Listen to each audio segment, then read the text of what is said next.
back to the latest episode of the Be Better podcast. Thank you for tuning in. If this is your first time, welcome. If this is more than your first time, thank you for listening in. I've actually reconnected with a couple of mates, one from uni who's been listening to my podcast. I'm like, who knew? Someone actually listens. So shout out to Stokesy. But anyway, with me today, we have Oliver Hunt from Medsalv. So, Ollie, how's it going? It's good. Great to be here, Tim. Great to be on the podcast. Excellent. That's what we like. So for people who have been living under a rock and don't know the amazing stuff that you do and who you are, who are you? What do you do? So me, I'm Oli. I'm 29. I live in Christchurch, New Zealand. And in my personal life, I love spending time in the outdoors with my mates, mountain biking, skiing, surfing, and everything else that goes with it, occasionally running and going to the gym to stay fit enough to do those things. But I suppose the reason I'm here on this podcast is that I run a company called Medsalv, which is a social enterprise that remanufactures single-use medical devices that would ordinarily go to landfill and then returns them back to hospitals for safe clinical reuse for hospitals all over New Zealand. And we employ people who face barriers to employment in their processes. We're carbon zero, climate positive organisation, and we save money for the health system and provide a stronger supply chain. So that's a bit about who I am and what I do on a day-to-day. Nice. And so, yeah, so let's get straight into Medsalv. So we first met, I think you were still at uni.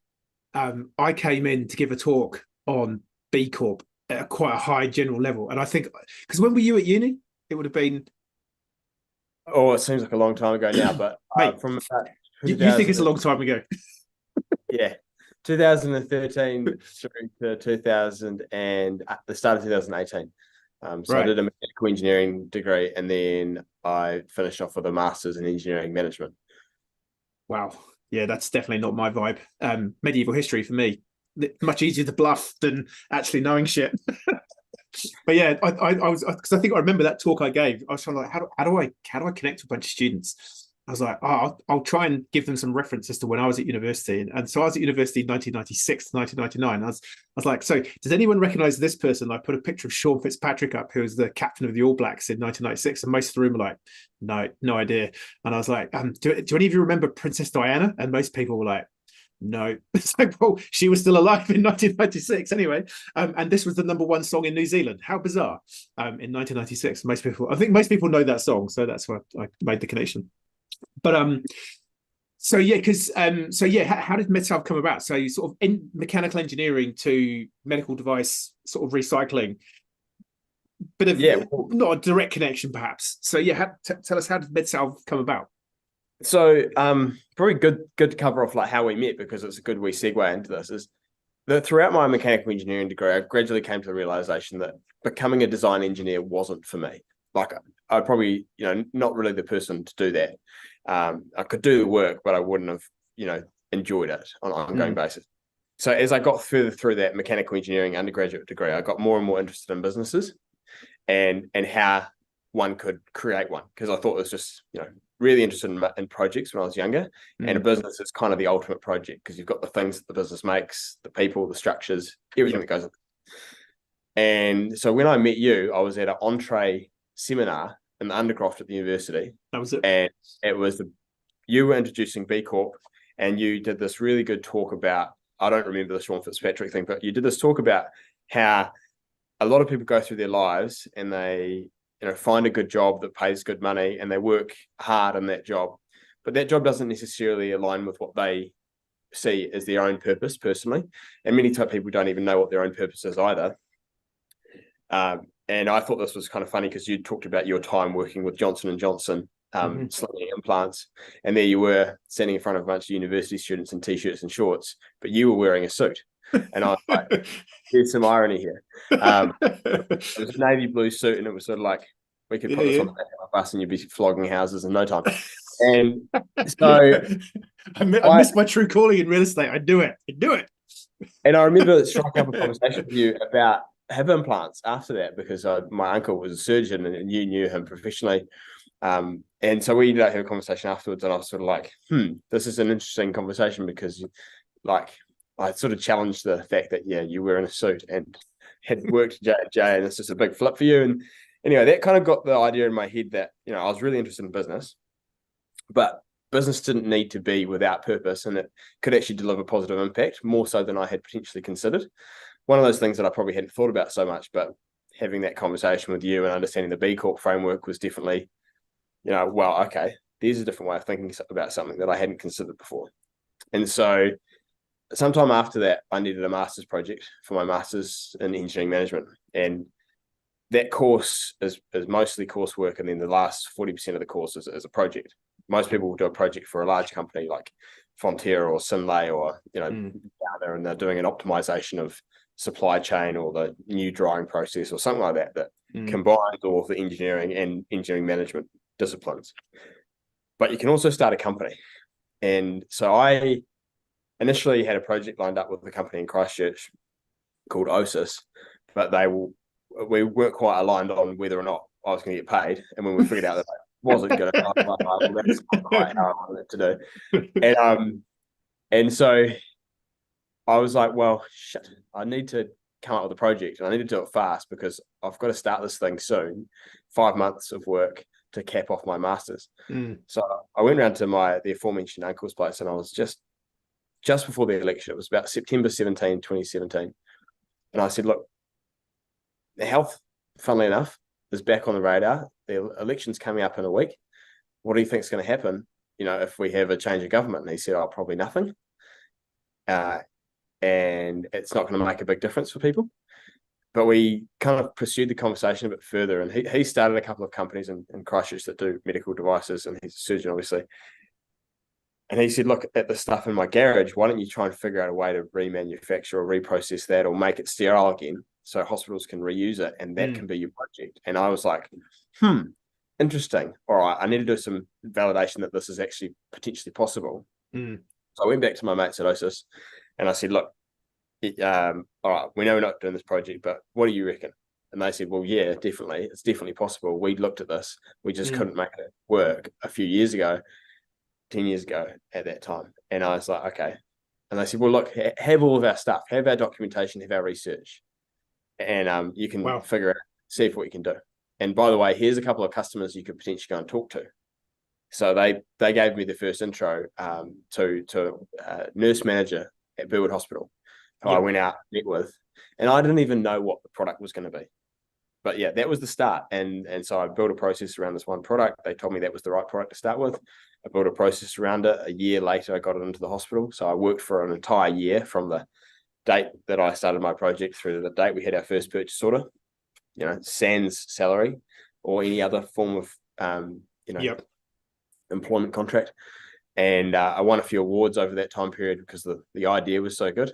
And then, fast forward to here we are today, and we're working across almost every hospital in New Zealand. We employ, close to 30 people, and we now have some stuff starting up in Australia as well. And we're making a, significant positive impact on the health system from a financial perspective, from a waste perspective. And we're employing, quite a lot of people who otherwise might have struggled to find employment in our, the normal workforce.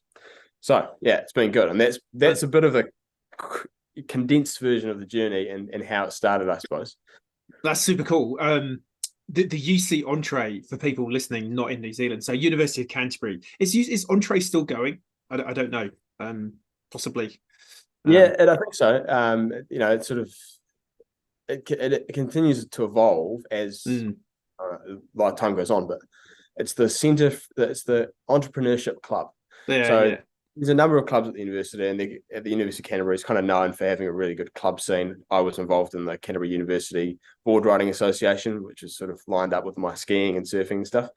And then also the Engineering Society, which sort of lined up with my interest in engineering and also all of the other fun stuff that goes on there. The beer drinking. Yeah, there's a little bit of that. And but the Entree Club as well. And so Entree would run competitions for people to come up with business ideas and pitch them and things like that. And they do like a startup competition. And they would also host workshops, and yours was one of them. So, yeah. And it does exist.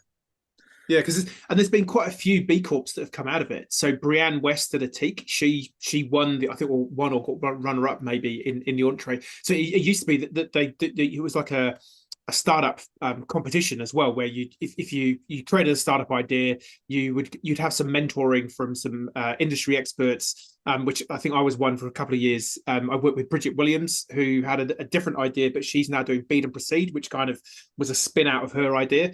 There's some Brianne from Etique, and Sam from Little Yellow Bird. So and you and yourselves, definitely three really cool B Corps that have been spun out of a student competition at UC. So go UC, I suppose. Well, it's actually funny because Medsalv, I put a number of ideas through to Entre, and they all got told pretty much, keep walking, mate, take the next cab. Brutal. No, like that is not going to work. And I found that it was challenging because a lot of those ideas I thought were pretty good. So there's one pretty much there's a company called Menu Aid in Christchurch, which does supermarket shopping. So a similar idea to that is one that I put to Entre probably 6 or 7 years ago. And it's probably a really good lesson for anyone out there that's an entrepreneur is, sometimes the people that are judging these awards are not the customer and they don't actually know what's going to work. So there was one there. And then there was another one I remember putting through, which is effectively Gatsby, the app that tells you how much fuel prices are around the country. Anyway, those two, they failed. They got the, no, you can't. And I didn't push them very hard because I didn't have to do a project on them. But with Medsalv, I actually took it through the University Centre for Entrepreneurship program. And that's kind of a funny one because I started Medsalv, working on it quite late for what the summer startup program is. So have the conversation September 17, probably about the 19th of September or the 20th. I'd got far enough down my journey because I was really scrambling to make a project. I'd realized I was going to do this and it was just going to happen. And I went to the Entrepreneurship Centre and I said, look, you've got the summer startup program. You're paying all these people $5,000 to work on their ideas. I know I've missed the cutoff, but can I just be involved? Because for starters, I need an office or somewhere to work.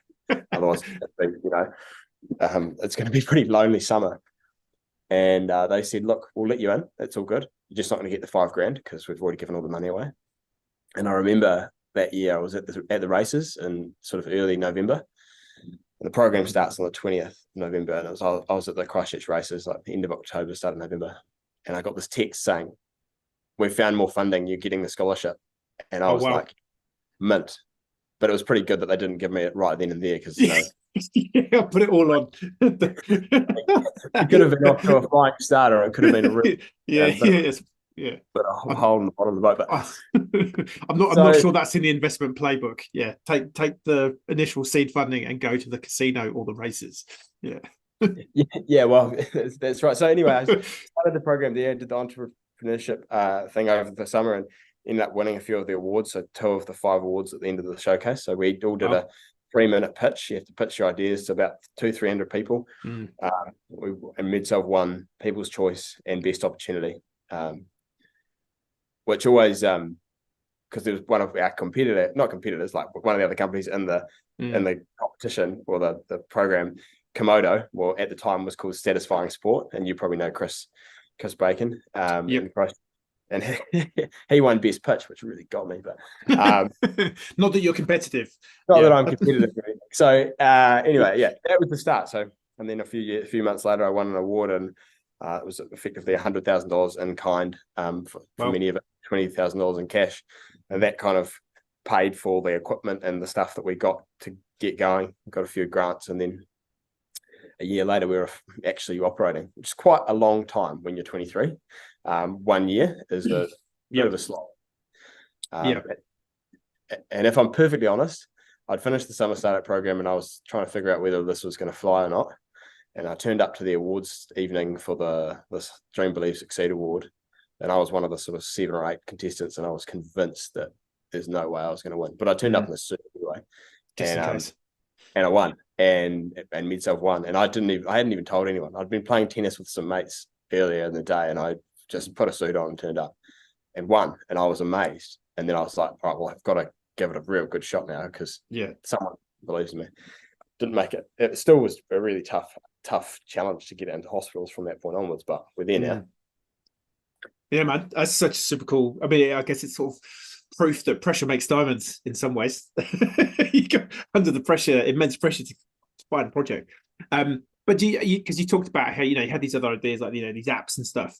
If let's say devil's advocate, the finding cheaper petrol app had won, do you see a parallel universe sliding door moment where you'd be as happy and as satisfied and as excited about having an app that helps people find cheaper gas compared to the because clearly what you're doing at Medsalv, we'll dig into some of the good that you're doing. Like there's layers of good that you're doing at Medsalv that there's no way you would have done that with a cheap petrol app or finding some food app. Yeah, look, I think you're touching on something really important, and like I've just talked about this really difficult time in my life, professionally and personally, to go through that. I've got an idea, I've got a customer, and that took a lot of you wake up every morning, you go, what am I doing today? Because all I'm waiting for is someone to reply to an email. That's it, for months, and then someone kicks your meeting for a month, and you're like, oh well, I guess what am I going to get out of bed for today? And it's actually quite hard. And I think having that knowledge that this is something that aligns with what I like doing, with skiing, mountain biking, surfing, spending time in the outdoors, that I can be, one and the same across those two areas. That's really important. I think, to be sort of to the counterpoint, I think building something and getting customer adoption and getting good feedback on the product or an app or whatever, to a point, that gets you a long way. But then those hard times when you're not getting that, and that will happen with any sort of enterprise, whether it's for good or for just to go and make lots of money, it would become a lot harder, I think, if you don't have that underlying alignment with your overall purpose. So I think I don't think I'd find that particularly rewarding, and I don't think it would be there. I mean, I struggle even now. Like, there's not many vehicles that you can take up a ski field that are electric in New Zealand. And so like that's for me a bit of a pain, because I prefer not to have a car that's, and we've talked about this you and I, but there's no other option. We look with bated breath for a Cybertruck or a Rivian or something like that, but for start, probably not going to spend $200,000 on a vehicle. And so I think to be honest, that's the big thing for me. You've got to really be aligned with it, and if you're not, I think that's going to make it probably impossible, definitely very hard to go through those tough periods. 100%. Yeah, that's why I'm so big on the purpose thing, and having been on the other side of it for many years of not having, or having that disconnected purpose. Yeah, I think it's, for me, it's this massive potential that people haven't tapped into. And you're kind of touching on a really interesting one there, because like the company that you're sort of talking about is a multinational company that is on the face of it out there to make people healthy. And that's definitely what they do with their individual products. Like that's the goal of the product, is to make that person's life better, that individual person. But the back end of that does a huge amount of damage to the environment. And that ultimately has a negative impact on everyone else's health as well. Yeah. So it's, you can see how some people just take this singular purpose, which is just make it healthy, and they'll look at it.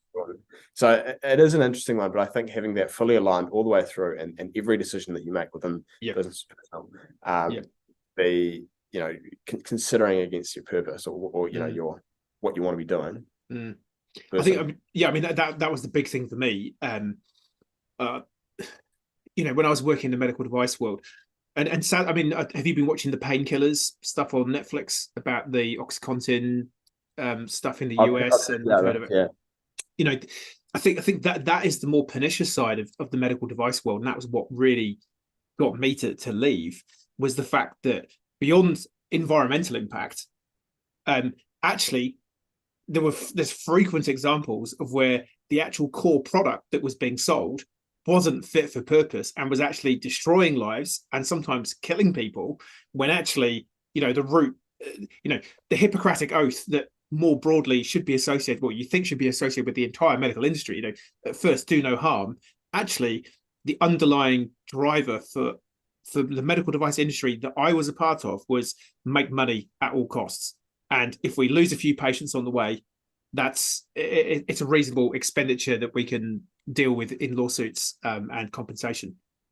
Yeah, and that's exactly right. And you see, like this, I don't know the detail of the OxyContin stuff, but from what I understand, it's sort of like you're actually treating someone in a way that makes them dependent on a product wherefore you're effectively securing yourself a cash flow. You're not actually making a positive difference on that business life in the short or long term. And that's difficult. And we've found that there are some medical device companies that we have just been unable to work with in some parts of the world, because the way that they make money is fundamentally misaligned with what they want to do. So you've got companies out there that are saying, we want you to be healthy. But what they actually mean is, we want you to be healthy after you've got sick, and significantly so we can make money off you becoming healthy. And which, this is where you get into the future of healthcare type stuff, where if you could have an ideal world, everyone would avoid having to have a hip replacement, because they would do enough in their own personal life to their activity and their exercise and their training and their strength and stuff, that they don't need that. But that means that the company that makes $20,000 when that replacement goes in doesn't make any money. So, this is where, like, the Apple Watch, which by itself is like a $300 piece of equipment, and then you can use the software on that to train the person's body to be fitter and healthier. And I've just got a notification from Apple saying, I need to close my ring for the day for my number of calories burnt or whatever. Stuff is a lot cheaper. It's top of the cliff stuff. But there are companies who make lots of money at the bottom of the cliff, if you like. So the ambulance off the cliff type situation. So yeah, it's a really interesting industry to work in, and it's certainly something that's we find we don't even have to do anything differently. It sort of sets us apart in some cases from that. Yeah, the whole medical device world. It's that's a podcast. Maybe that is a podcast to do with a bunch, because I saw today or overnight, Sanofi, the pharmaceutical company in North America, has now become a B Corp.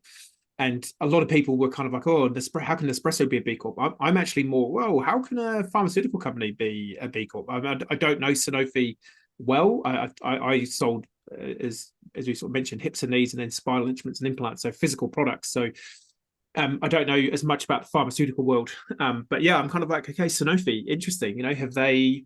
I don't know what their track record is. I'm going to try and do a bit of research on that. But I think I was talking to Ian Cooper from Tasman Trolleys and Medical Equipment last week on the podcast, and I saw they did a post yesterday, and B Lab have done a post with the three of you, because there's three Kiwi companies who are in the medical device sector. So you've got yourselves, Tasman Trolleys and Medical Equipment, and Med Enterprises, who do recruitment for doctors.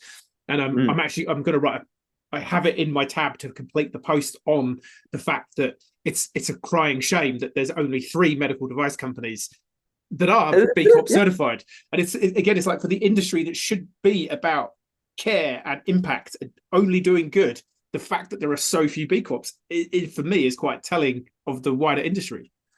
Yeah, well, it's sort of like, it's sort of really interesting. And talk about the Hippocratic Oath, which is the do no harm thing. That's most of the time it's do no harm to the patient. It's like, well, what about doing no harm to the planet or the rest of the people on it? And we sort of look at that and so I think it's really interesting. And you've kind of touched on a really good point there, which is B Corp's about purpose-led businesses that are doing good in a number of areas, and they can show that, environmental, people, health, etc. And for the fact that, like, so many of these companies either are unwilling or unable to or just don't know about B Corp is a real eye-opener, because every single one of these companies has got to do regulations. They've got to not do regulations. They've got to work in line with some form of regulations, whether it's the CE mark, the FDA, the TGA, or Medsalv even. They've got to maintain some form of ISO 13485 or above compliance, MDR, etc. And so the B Corp is, should be not that complicated. But the B Corp is a score about just the whole company, not just the technical design of the product. So anyway, it's a really interesting kind of concept. Probably a long rabbit hole we could go down. Because I think it's interesting, because again, most people probably don't know. So my job was to sell the product to the surgeon, but then the big part of my job was I used to stand in the corner of the operating theatre whilst the procedure was going on. And at the critical points when the surgeon and the surgical team were about to use the product that me and my company supplied, we would then give them the advice around, okay, well, I would use this to do that. And you're giving them very specific technical advice on how to put the product into the human body. But I think what most people don't understand is the amount of when you think about the waste, the amount of waste that is produced just in one typical operating procedure. So the patient is draped in sterile, basically sort of plasticky paper to make sure that the risk of infection is reduced. The surgeons and the team are all wearing surgical gowns that are single-use plastic-based sort of material. You've got gloves, you've got face masks, you've got hats. All the product that gets supplied. If it's typically for a device like a hip or a knee replacement, you've got these big metal trays that are sterilized each time. They're wrapped in this plastic paper, and then the products themselves typically come in a double wrapped plastic container, or a cardboard box, and then double wrapped plastic paper where they've been sterilized with various gases to keep them stable on the shelf life and keep sterile. And so at the end of a procedure, you might have 4 big, like massive yellow bags of rubbish per procedure. And you kind of think, well, in a typical hospital, there's how many operating theaters, and they're doing maybe anywhere between 3 to 10 procedures a day. You kind of go, actually, there's quite a bit of, and shipping all this equipment around the world for it to basically be used once and then thrown in the bin. It's yeah, and it's kind of ridiculous. You see some hospitals that we deal with, and they're reasonable sized hospitals, and they're doing 8 tons a day of waste to landfill. Wow. And it's not just general waste; it's clinical waste. So it's expensive. Yeah.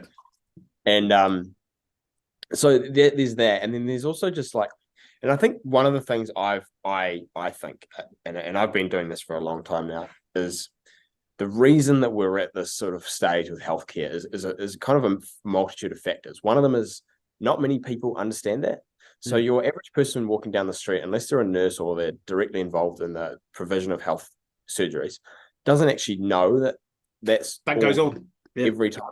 And so this person who is, trying to avoid using a single-use plastic bag in their personal life, and probably over the course of a year generates the same amount of waste as one surgery or less in their own personal, consumption of food, products, or whatever, they wouldn't have a clue.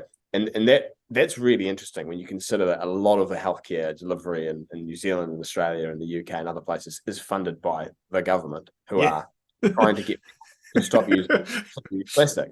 So like that's, but in my opinion, one of the key reasons that we've got to this sort of thing is, firstly, you've got manufacturers taking advantage of epidemics and pandemics previous to COVID, like I'm talking AIDS and things like that, where they've gone, well, we can sell a product that is under the guise of infection control that is single use, and therefore push that further, whether or not that actually provides any benefit.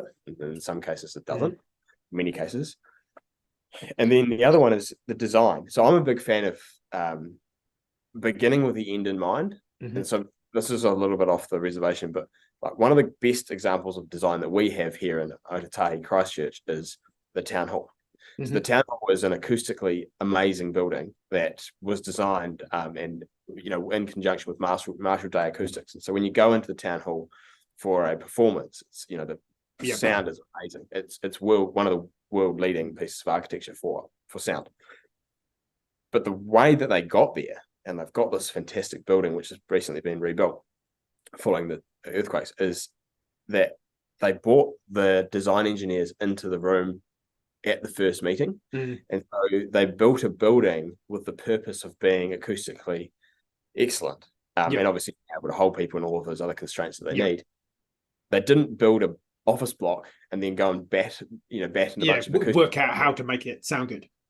And the challenge for healthcare is that these companies have been operating towards this angle where they haven't cared about the environment. So a design decision all the way through for a product has been made with no regard for the product. And then you start trying to bolt on sustainability, and you find these like recycling programs, and that's not great because recycling usually takes it into a different material you can't use in the same way. Lower value, a lot of waste, a lot of energy. But actually, we've started this, and we're doing it. Medsalv itself is effectively bolts onto the health system to fix a problem. But if you were able to start, and we have started doing this at the design of the product, where you consider the impact on the environment as well as the patient, you can make a lot of design decisions that allow that product to be used a lot longer, be a lot probably safer, easier to clean, etc.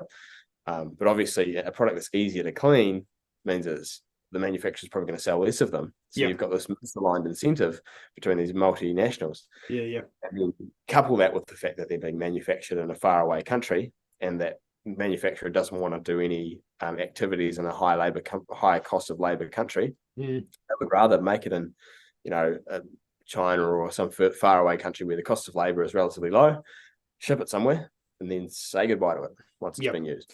It's almost the same as fast fashion, isn't it? It's that the whole ethos behind it, and again, the whole having been, I guess the poacher now turned gatekeeper, the whole theory from the companies was single use is better because we care about patient outcomes, and single use there's less risk of infection, whereas if you're reusing the same product, but then ironically, and a lot of people don't know this, in the private healthcare system, quite often they do reuse stuff that was sold as single use because they want to maximize the financial, the ROI. So looking at like neurosurgical procedures, they use a thing called a burr, which is like a high speed drill with like a little, looks like almost like a mace, or it's got like a drill bit on the end of it. Well, frequently in private hospitals, they will reuse that because the company is probably selling them at 150, 250 bucks a pop. And so if the surgeon can use the same one 3 or 4 times, they can bill the patient the same $200 for using a burr, but they're getting 4 uses out of it. So the economics of healthcare is really, really interesting. But then the flip side is I was really lucky to work in Wrightington Hospital in the UK, which is where the modern hip replacement was invented by Sir John Charnley. And there they were, so in the modern surgical world, I don't know if it's still the Stryker exhaust suit system, but when people do orthopedic procedures, the risk of infection is massive because you're basically cutting open bones and you're opening the body, and there's massive risk of infection. And that's what Sir John Charnley worked on, was if we can reduce the risk of infection in a hip replacement, we're going to rapidly increase the upside and the long-term survivorship of patients having hip surgery. And so he created this draping system and this exhaust suit system, which has now been converted into this modern design, which is single use. So you put the surgeon, like if you've seen TV dramas about doctors, they put the blue gowns on. That's all single use. Well, in Wrightington, when I was there 15 years ago, they still use the same equipment that Charnley was using in the 60s, i.e. the gowns and the drapes that they were using were washed and laundered. And they kept saying to the companies, you show me the paper that shows that single use is clinically significantly better than what we're doing, and we will change. But you do not have that evidence. And I just think that the other thing I really loved about Charnley is, so when he invented the modern hip replacement, he discovered polyethylene as a product that he thought might extend the life of the hip replacement. And he was also testing with Teflon, and he injected Teflon into his own body to see what the reaction was. And I think we need to bring that back into the medical world. If you're so sure that your product is going to solve the problem, you take it first, then you go and get it FDA approved, and then you go and get to sell it. I'm probably not going to go and weigh in on that specific thing, but look, I think, come on, Oli, put your money where your mouth is. Yeah, well, I think if you find me injecting a remanufactured single-use medical device into my body, you probably find me, becoming quite a lot larger as a person, not potentially having the same clinical benefit. But that's the kind of thing that, if you look at that particular case study where you've got the surgical drapes and stuff, and then they've moved to single use, and there'll be a rep going into a hospital, and this is what happens when you've got an understaffed health system, because all of a sudden, it's not cost, it's not sustainability, and it's not patient outcomes. It's convenience that gets prioritized. And so we've made so much of an effort to bring, with our products, as much convenience as we can to the health system, while at the same time delivering all those other benefits. But we found that hospitals, and this really gets me, hospitals that own their own laundries, which are not insignificant in size, using single-use sheets. And the downstream effect of doing that is you start using a single-use sheet, and then company tries to make more money. So what are they going to do? Well, they're going to figure out a way to reduce the cost of the single-use sheet, or the drape that you kind of cite in your example there. And one of the ways of doing that is to use a poorer quality material, which means you get a drape that breaks, or you've got a less high quality outcome from the patient. Which then means you need to use 2 drapes for each procedure instead of the one, because it rips, and patient safety. Yeah, exactly. And so you're actually better to have a higher cost, initial cost, reusable product that you can put through a process that's able to be cleaned. It's a small, and So this is the sort of thing, and you find it like the convenience factor is material, and we will, like New Zealand and Australia and the UK, all three of them have this common problem where we've got severely underfunded health systems, and the funding isn't used as well as it could be. We're making some good steps in New Zealand in terms of getting rid of some of the waste spending on repeated decisions around the system. But that's what soaks up a lot of money in New Zealand. But and there's no economies of scale that can be delivered. But what it means is you've got underfunding, you don't have enough workforce, you don't have enough staff. You're just seeing the political announcements, classic. National and Labour, we're going to give you more doctors. Cool, bit late, classic. Would have been nice if you did that sort of 10 years ago. This stuff is, you've been seeing it for a while. Anyway, point being, these doctors, these nurses, these clinicians, the people, the nurse aides, they're under pressure. They don't have much time. Convenience is prioritized, and the short term, probably not noticeable. Longer term, worse outcomes for people, worse outcomes for the country, more cost, more waste, and then eventually you become completely reliant on it. We have very few medical device manufacturers this side of the equation. That are capable of delivering the products that we need in New Zealand for all of the complex procedures that we do. So it's a pity, unfortunately, and that's what we're trying to change. With Medsalv. We do our stuff. We do the remanufacturing and the processes that we do with our products, and we do them for the hospitals that we work with. But on top of that, we're advocating for better behaviour and better, interest from these bigger companies. But I'll give you an idea of what we're up against. So I was in a procurement conference recently, and this is in Australia, and there was 4 people on a panel, one representing in private hospitals, one representing private insurers, one representing a hospital, and one representing all of the manufacturers and distributors of products in Australia. So the guy representing all the manufacturers and distributors of products in Australia said, we've done some analysis of our pricing to hospitals. And this is more about pricing, but he said, we've done analysis of our pricing to hospitals, and we found 14 reasons why the price might be different. 14 reasons why the price might be different from hospital to hospital to hospital. And this is sort of, well, okay, how many they buy, where they're located, how much service that they require. And, what is it? Another 11 permutations of we want to make more money. Realistically, that just shows you sort of the way that the game gets played, and you've got massively complex rebate systems and volume, not volume discounts, but we found one the other day where there's an organization saying, if you commit to buying 90 to 100% of your product from us, we will give you about a 20%, 25% discount on the product price. You've got to commit to that in writing. So that's interesting, that individual thing. It paints a picture, because that doesn't actually make any benefit to the supplier if the volume of product doesn't go up. It's just blocking other people out. So that's just a couple of, these are 2 days in my life which I come across and go, and these guys were meant to be trusting to supply us products to help us. Because I think aligned to that, the thing that always astounded me as I got further down the rabbit hole, as I've progressed my career in the medical device industry, and the veil starts to be lifted further and further, and you see further back into the back room of what's actually going on. When they talk about, we need to charge high prices because all the innovation we do. Well, typically what you find is most of the big companies aren't innovating at all. They watch someone like you who's got a startup, and once you get big and annoying enough, they come and buy you, and then they integrate you into the machine. So there's very little actual innovation going. Actually, what you're funding is mergers and acquisitions and paying lawyers and due diligence teams to go and buy smaller startup companies. And secondly, any innovation that is done internally in a company, what they typically do is they design the widget. So let's say, I don't know, they design this cup, black cup. For those of you listening can't see the video.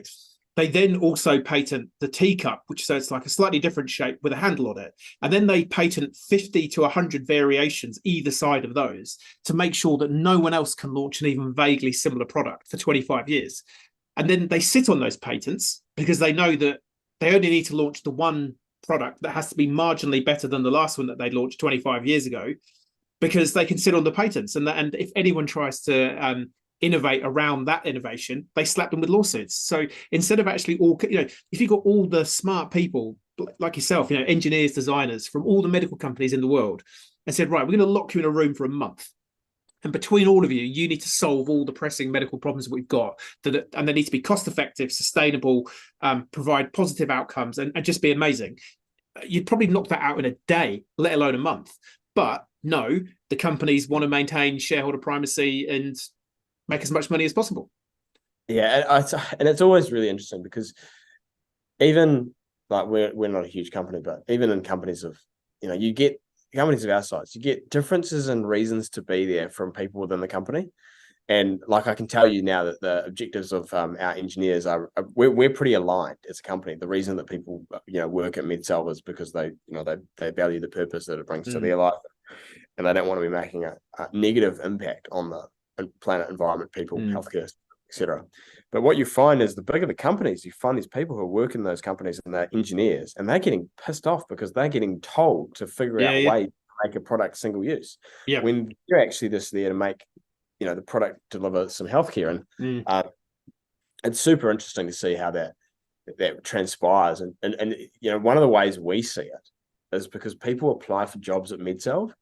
Right. And one of their comments is, you go to a trade show and a rep from another company says, "Oh man, I hate having to sell this stuff. Would you be interested in, can I give you a CV?" Nice.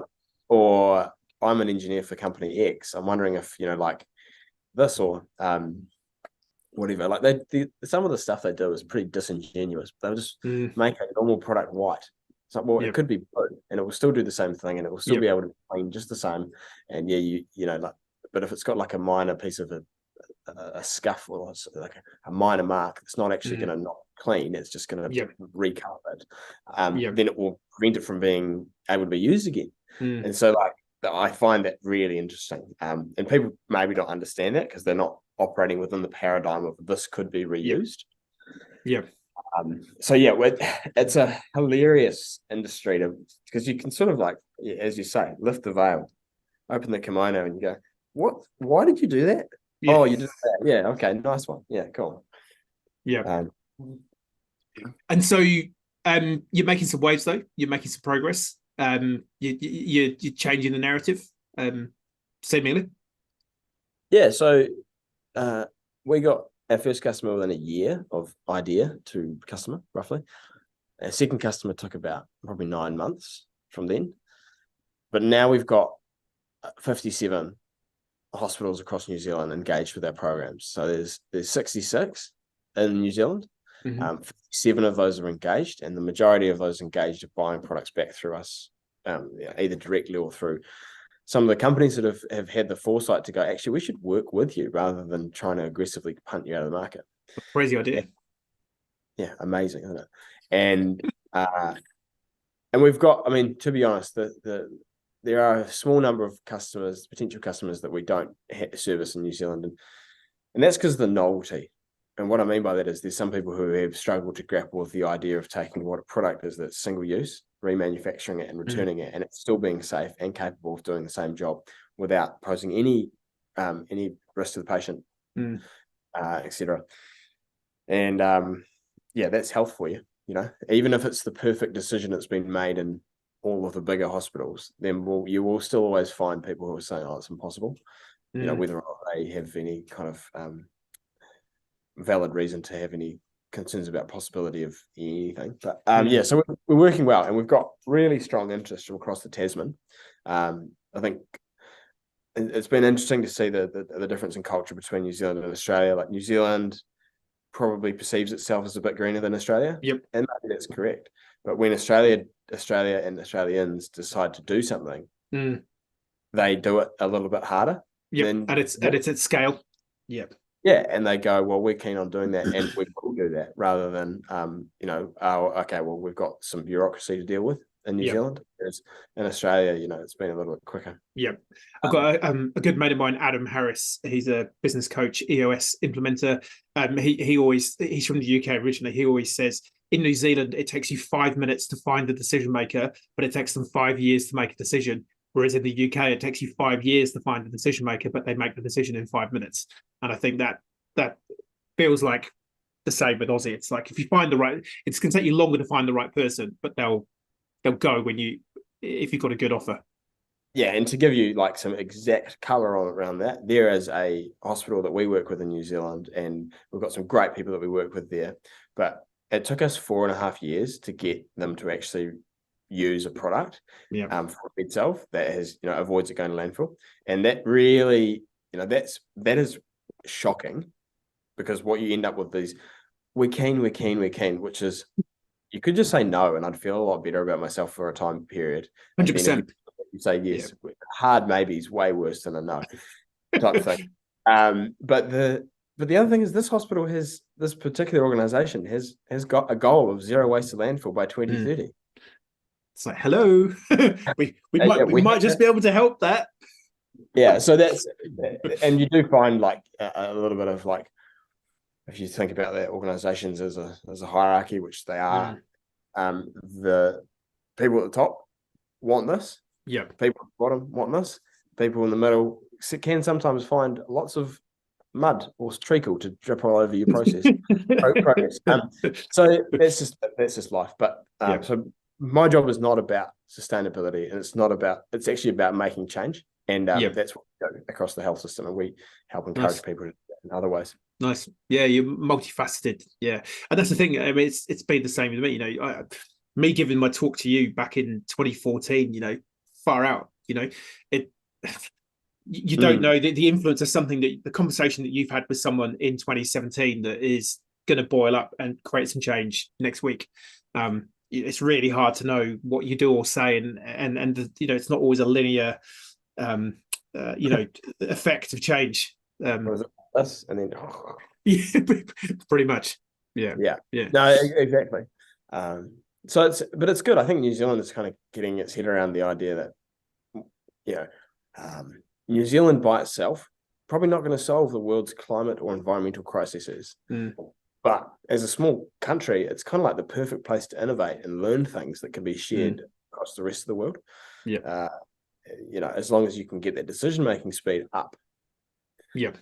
That 5 minutes, 5 years thing, that's very, very, I mean, I don't know about the UK, can't comment on that, but it's pretty accurate in New Zealand, I'd say. Yeah. Oh, well, we'll get there. So just looking back briefly to the university days, no regrets. I mean, obviously, well, having said that, I do find increase. I mean, like I say, over the years, I've done quite a bit of spend a bit of time at UC and hanging out at the universities. It does just seem that increasingly the young people, the youth of today, whilst they're at university, everyone's got some side hustle and they've got a business idea. And it's kind of, hey, maybe when I leave, I'm going to go all in on my business idea. Whereas when I was at university, I was talking to my mate James Stokes yesterday. We were just on a pathway of, you're going to finish university, you're going to go get a job. There was no real, I mean, there might have been a young enterprise type thing hanging around somewhere, but most people have probably gone, yeah, it's full of geeks, not interested. So yeah, any regrets on not having taken the corporate path, just got the engineering, finished the engineering degree, got a job at Fonterra. Did you see other mates of yours going down that path, and have any moments of when you're sitting there begging and borrowing and stealing an office? Were there any sort of moments where you're like, oh, damn it, actually, do you know what? I'm just going to go and get a job. Well, I think, I don't know, it's an interesting thing to think about, because I think if you go down that corporate road, you probably go, well, I've got a job and I can sign out of it. Like, that's one thing that's harder to do with this business at the moment is to sign out and go, look, I'm off.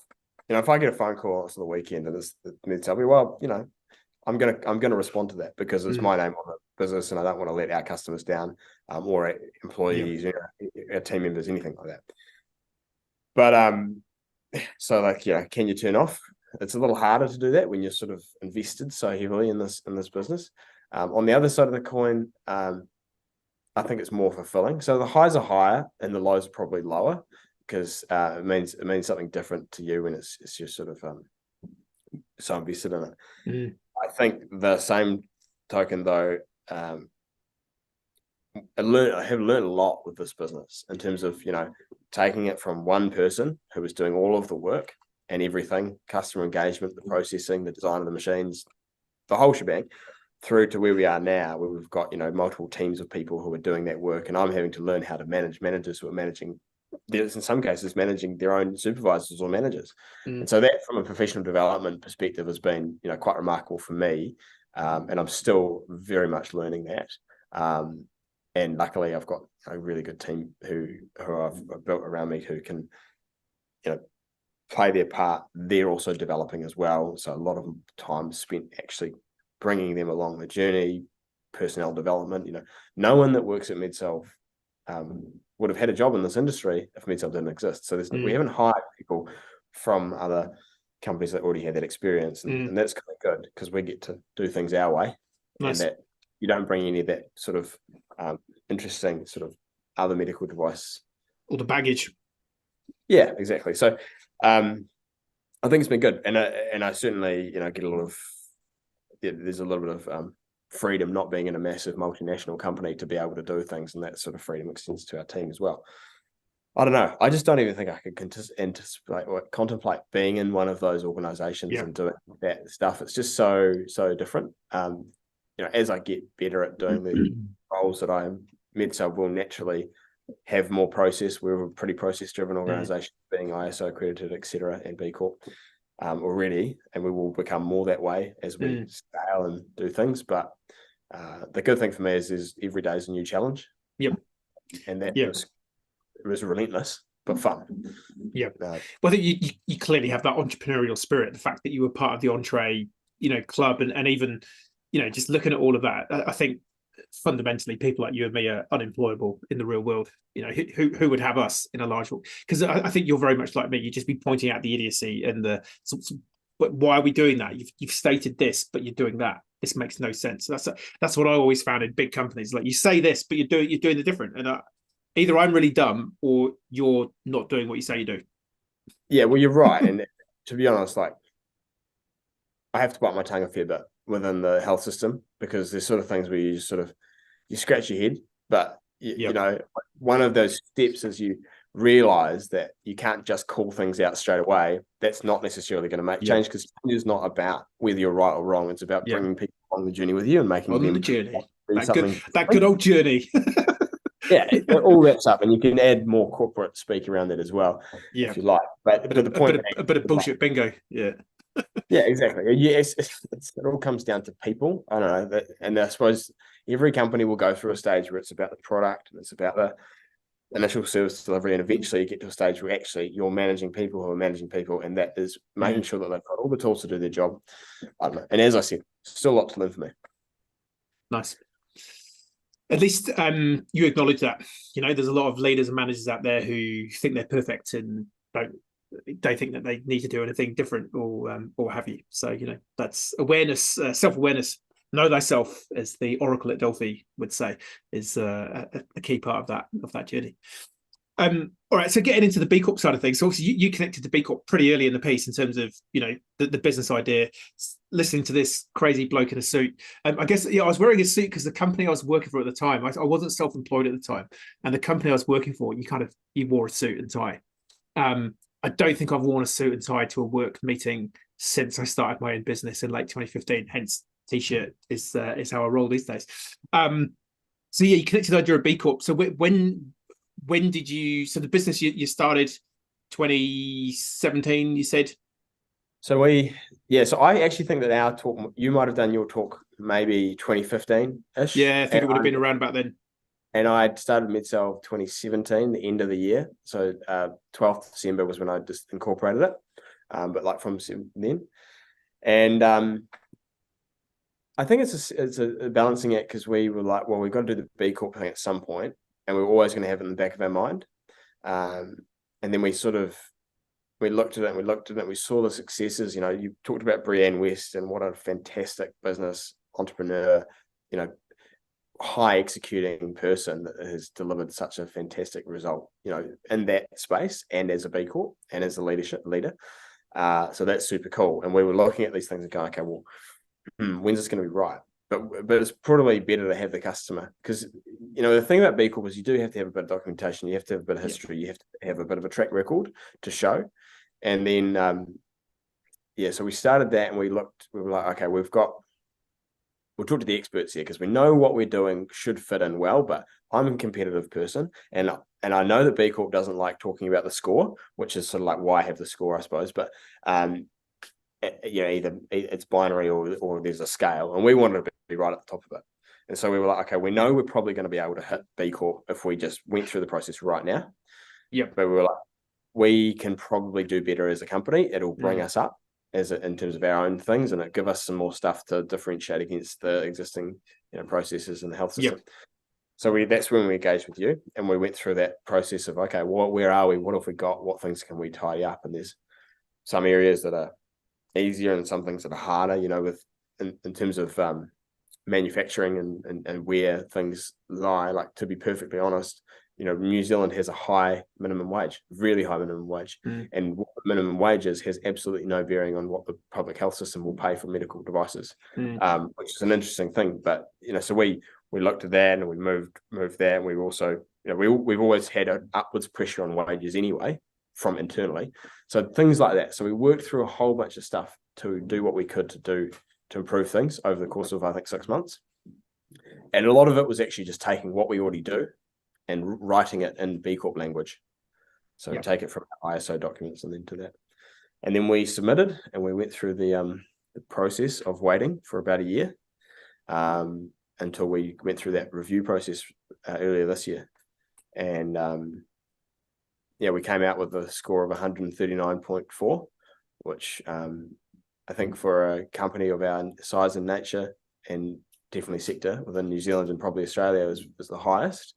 But there's obviously a couple of companies one company that's outscored us in New Zealand, which and Gemelli Consulting, I think they do a good job, so that good on them. But we're certainly proud of being able to achieve that, and now it's really a question for us is we've done all right, but we can do better. Nice. And I think the thing about the B Corp framework is it is a framework. It is measurable. It is evaluatable. It is objective. Pretty much all of the things in there are objectives. There's only so many things that you can argue the toss on. And that's great, because it means that everyone's getting held to a consistent standard. And so I've recommended that, public organizations use B Corp as their way of evaluating suppliers. Like, whether they actually have B Corp certification or not, using the tenets within that evaluation process would be quite a smart way of doing it. So that's how we've done it. Nice. And I big shout out to Amy, who's not on the call at the moment, but Amy, who is our, one of our resident wizards, basically managed that process and did all of the sort of translation of what we do into how the B Corp talks about it, which is really good. And just looking, talking about your score for a minute. So 139.4, which is for a first time score is phenomenal. But that is testament and proof of the fact that you have baked the good into the business. And so for those people who aren't completely au fait with the B Corp framework, there's kind of two levels to the assessment. So the standard assessment is a review of your operational performance. So how do we employ people? Do we provide some basic training? Kind of slightly beyond what would be legally required, but not really a huge jump or huge extension. But there's a second level to the assessment, which is called the impact business model, which is if you can prove you're going out of your way to create more positive social or environmental impacts, that's where you kind of unlock the really big points. And so, as you kind of already mentioned, you unlocked, you've got 4 impact business models, which is really, really rare. And you've got 4 in 4 different sections. So you have got, impact business model under workers, because you provide those employment opportunities to people who typically have challenges getting mainstream employment. You unlocked the governance impact business model, which you have to do that one now as a B Corp, which is putting the purpose and stakeholder language into your constitution. You got an environmental IBM for the resource conservation work that you do, because you're clearly repurposing recycling. So that's saving resource that would ordinarily be virgin material made to make a product. And because you're operating in the healthcare system and you're creating a product which had a health outcome, you got an impact business model there. So proof that you are across the board a truly phenomenal company. So chapeau, round of applause to you and how you've done it, because I think you really have built a company around the framework. as much as as much as wanting to prove that you know the thoughts and ideas that you've had. Because I know we met when I was doing some work at Kilmarnock Enterprises, and that's where you sort of had that insight into, oh wow, there's a bunch of people here with intellectual disability who aren't really going to have much of an opportunity to have a job, and you kind of realize that initially there could be an outsourcing role, but then you're like, actually, I'm scaling so quickly, I'm just going to need to try and get a couple of people to come and work for me in my building. So yeah, just kudos to you, man, for how you've done it, because you're just like, if every business was operating like yours, you just think how good the world could be. Yeah, and it's kind of interesting. Like, you talk about the way we've got there, and I think the way we've got there is we didn't actually look at the B Corp framework that early on. We just knew that it was business for good, and it was generally stuff that makes a difference on a positive way for the planet, for the people on it, etc. Didn't know what the impact business models were, didn't know all that stuff. But what we did do, and this is a rip-off from Allbirds, like unashamedly, why do something creative when you can just copy it? Yeah, 100%. And it's not a rip-off from the documentation, it's a rip-off from the How I Built This podcast with Tim Brown. And he says, and Joey Zorlinger, at about 1 hour into that podcast, 59 minutes roughly, he says, the thing about sustainability is you've got to consider it in every decision. And yeah, you probably can't do it if it's going to cost you 20 times as much to take that sustainable option. But if you can do it on every single decision that you make throughout the business, that will compound and you will become a far better business. And I'm just looking on the wall, behind, I've got 3 of our values: give equitable access, be transparent, and optimize for customer impact. But one of our probably guiding values, we've got 8, there's a few others, but be sustainable. And what that means for Medsalv is consider sustainability in every decision you make. And sustainability is this big nebulous word. So we've defined it: environmental sustainability, social sustainability, and financial sustainability.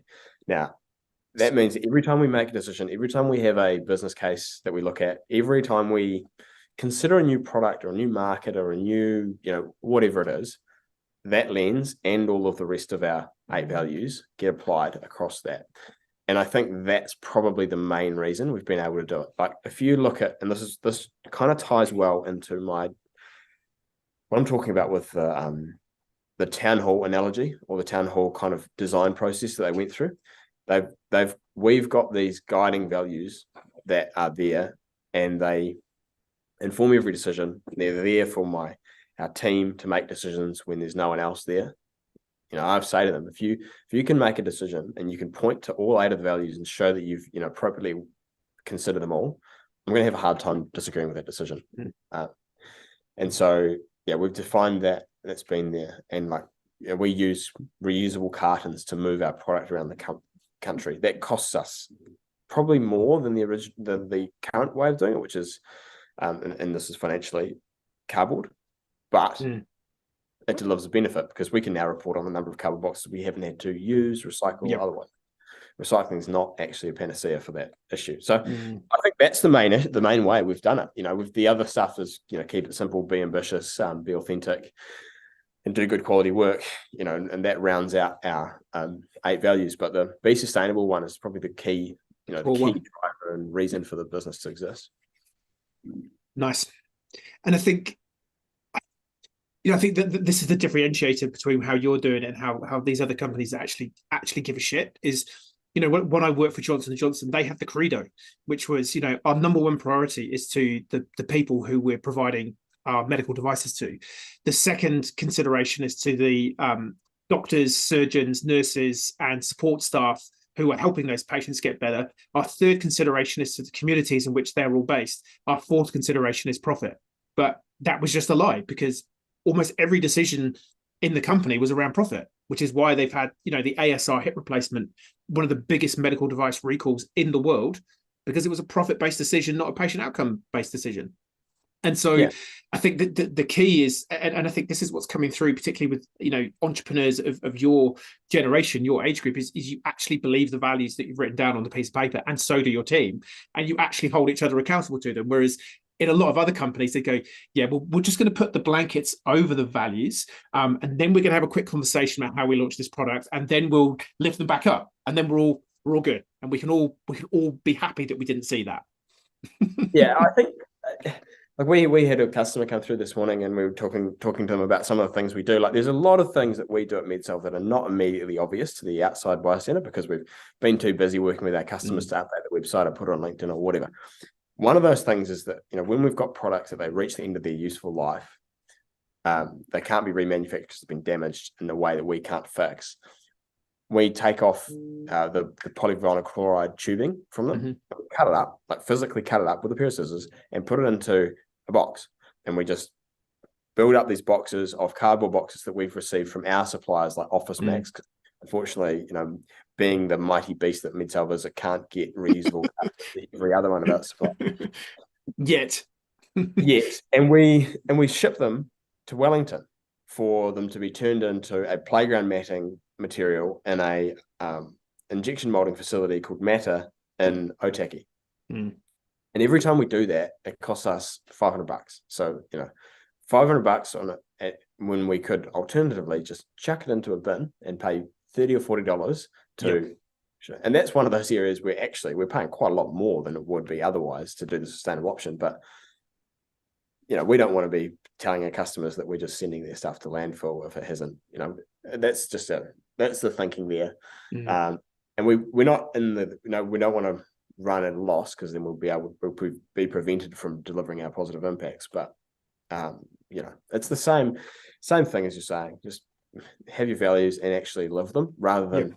And we've caught so many companies saying, "Oh, we've got this. This is our goal." It's like, okay, well, it's not just and so what? Yeah. Actions, I think it's that whole integrity. The definition of integrity is doing the right thing even when no one's watching, which is clearly what you're doing. And then the other phrase I love, I can never remember the guy's name, but he was the head of alumni affairs at Notre Dame University, and he said, "Don't tell me your values. Show me where you spend your money."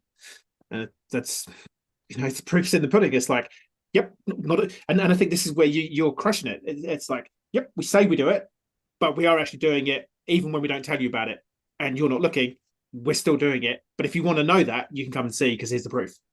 Well, that thing, and the one that I'm super passionate about is definitely, if we look at the things that Medsalv does, the most rewarding thing by a significant margin is our employment of people with barriers to employment of any form. And probably until maybe last year, we did a video about one of our key staff members who was willing to just share his story on camera. And until then, we really hadn't talked to our customers about what that actually meant. But we're lucky, and I had this really interesting conversation with someone the other day about why we do it. They were like, "What's your purpose behind doing that? Like, what's your reason? What have you got to gain? Like, how are you going to make more money by doing that?" And I was kind of like, this is interesting, because I haven't ever thought about it this way. And I ended up just going away and thinking about it, and kind of came back with, doing that particular piece of work is not necessarily going to deliver us any more revenue, and they're not doing it. But given that we're a really process-driven organization that does the same thing to the same types of products over and over and over again, and has an ultimately repeatable outcome that we're looking for every time, or the same outcome, which is a clean, safe, functional product that can go back to a hospital will do the work, we're really well placed to offer employment to people who otherwise might not find it, because of the consistency of the workflow and the structure. And so it's really a case of, when you walk down the street and you see like an older person drop their shopping, you don't go and help them out because you're trying to get a promotion at work. You help them out because it's the right thing to do, and because you're well placed to help them right then. And so that's how we've viewed that. Like, when we find ourselves in a position to do the right thing, we'll do that. And then if it helps our customers out as well, and they are able to deliver on their scope 3 impact, carbon emissions or otherwise, then that's a benefit too. But I don't know. It's an interesting way of thinking about it. But that's the whole idea of purpose. It's using what you've got to contribute to the greatest good, and that's what we need as humans. That's why helping the old person who's dropped their food, that's why it makes you feel good, because I've used what I've got, my skills, my muscles, my ability to bend over and pick it up, to help someone else who can't do that for themselves. And that's the innate part of meaning and purpose that is missing in the let's just sell as many of these as we can for as much money as possible, and we don't care if we kill people and we destroy the planet. Because it feels good while you're on that journey and you're getting all the trinkets and trinketry and valuables and you're having a great old time going to the big conferences. But actually in the dark night of the soul, when you start reflecting on it, it catches up with you. And so And when you want to, with most people, I think there are some people who actually just do not give a shit and will never give a shit. And but I like you talked about being a rep and working in a hospital where you're there basically as a caddy man for a surgical. Man, I wish I'd had that on my card. Caddy. That's basically what you are. Caddy stroke fluffer for orthopedic surgeons. Yeah, exactly. And you're like, well, that's like you're going to get paid well. You sell enough, you flog enough hip implants, you're probably going to get a pretty good wicket. But is that going to be enough to cover the fact that you're sort of not that thrilled with the way you're going about it? No. And it's different alignments. There's certain companies that are in business for different reasons to us. Some of them, I mean, the company that I talked about before that has got this agreement where it's commit to buying everything from us and we'll give you better pricing irrespective of how much you buy. That's sort of like, okay, so you're in business because you want to be a dick to other people, or you just want to make as much money as you can from the customer or whatever it is. And it makes life hard to well, we won't work with you. But then anyway, it is interesting. So but I do think that based on my experience and interaction with people, that actually does cost. You might make lots of money over here, but you've got to spend it making up for all of the feeling bad over here. And probably there's something you can buy for that, whether it's legal or not, I don't know. But that's the model world we live in. 100% people self-medicating to fill the void of the 100%. I mean, and that's why I love this guy, Gus Speth. He is an environmental lawyer, and he's got this great quote, which is where for me, I'm not a real sustainability expert. I couldn't help you work on how to make your packaging better or how to help you reduce your carbon footprint or even measure your carbon. But what Gus Speth said, I used to think that the top global environmental problems were biodiversity loss, ecosystem collapse, and climate change. I thought that with 30 years of good science, we could address these problems, but I was wrong. The top environmental problems are selfishness, greed, and apathy. And to deal with these, we need a spiritual and cultural transformation, and scientists don't know how to do that. And I think that's more what I see I'm trying to play a part on is telling the stories of guys like yourself. Like you've had that path. You could have gone and been working for Fonterra, probably earning a ton of money, doing some really quite boring tinkering on the edges of how do we make this machine burn something slightly less or more quickly than the previous one, squeezing a lemon on some process that, not that I'm criticizing all the people that are doing that. I'm sure it's a great job and you love it. But the impact that you're having at scale here, I mean, what that will mean to you ultimately. Two things. If you're at Fonterra and you can make a 2% difference on the Fonterra, then wow, that's amazing. But to my point earlier about my job is not about sustainability. It's about change. And that's perfectly articulated, like from a scientist perspective, like someone that's going to make that kind of change at Fonterra, unless they're going to re-engineer the cow, is and then get everyone to adopt the re-engineered cow easily, which is ultimately a change process. That sustainability doesn't come from the technology. The technology enables it, but it comes from the engagement with people across the sector. And very few sustainable technologies can just automatically catch on like an iPhone and just go around the world like wildfire.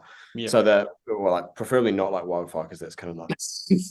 You don't want that. You know what I mean? So it's really about making these things work. And there'll be a million other people out there, more who've got great positive environmental business ideas, but they will need to overcome and in big bureaucratic organizations, the selfishness, the greed, and the apathy that comes from the people who don't care, or it's going to affect them personally, and make that happen. That's the challenge. That's the hard bit.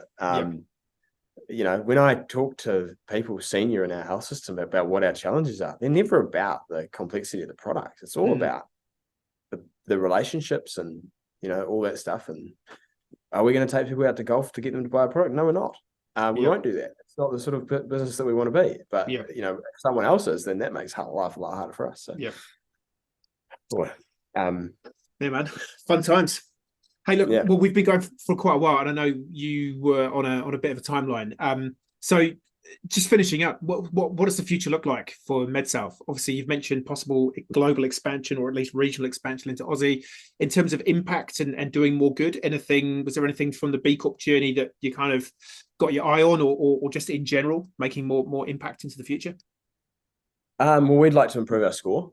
I think, like you can be good, but that's subjective until you put the objective framework around it. So it's always harder, I think, the bigger the company is to get a higher score because you can't control things as well as you'd like. The sometimes what is a marginal cost becomes a major cost. But we would like to improve our score when we come back for a reassessment. So the next 3 years of Medsalv will be about, okay, that's the baseline. What can we do to improve that? We're already doing that. We've done a lot of that around in our workers area, and then figuring out other ways that we can unlock things. What can we do to improve our advocacy for not just what we do, but what other companies are doing and how other hospitals can do it? When we go into hospitals, we're advocating that they use reusable products, which we don't sell generally. We do sell one reusable product, which we made to replace a single-use product. Nice. We're going in there, and when a hospital can fit with them, we'll advocate that they use a reusable product, which doesn't make us any money. That sort of stuff. So building on advocacy, building on that, showing people that what's possible. Like if we can do this in healthcare, in the highly regulated space that we're in, then a model similar to this should be able to be applied in other areas, in supermarkets and consumer goods. I think that's probably what we'll try and drive value for more people than us through. But we're competitive, so we hopefully, all things going well, moving our score north next time we do it. But we're pretty happy with what we got to, but we could. But we know now where we've got to go. So you know what you know. Awesome. Yeah. Well, mate, it's been really good to reconnect. It's been a while since we've had a bit of a chat. It's a shame that we couldn't do. I was thinking, maybe we could do a podcast on the skis, but I was like, how could we maybe record it on the chairlift? In little bits going up and then skiing. I'm going to play with that for next year. See if we can do a podcast on the chairlift chats with B Corps. I'd love to do that. I can see your skis in the background there. It's good. Yeah, I was possibly even going to look to postpone today to get up, but it's looking an average. So anyway, but no, mate, thank you so much for what you're doing. You are just, like I say, you are a B Corp to the core. How you're approaching it, just the way you're doing it genuinely. I think, you're going to look back in 30, 40 years and you'll just go, man, what a ride. Like we were the company that really changed a whole system. And I think right now it's hard for you to reflect on how you're doing that. But I think, in the future, you'll look back and you'll just go, what a ride it was. And I think, don't underestimate the amount of change and impact I think A, you are having, and B, you will have, because you are a strong, determined character. You're a dog with a bone, and watch out, world. So thanks you, mate. Thank you, mate, for everything you're doing, and thanks for being a guest. It's been great to chat to you. Awesome. Thanks for having me on, Tim. Hey, it's Tim here, that B Corp bloke from Grow Good. If you want more content on purpose, B Corp, how to do more good in the world as an individual or a business, then you know the drill. Hit the like and subscribe. Check out some of our other videos. They're probably floating around here somewhere. You know how it works. Thank you so much. See you next time.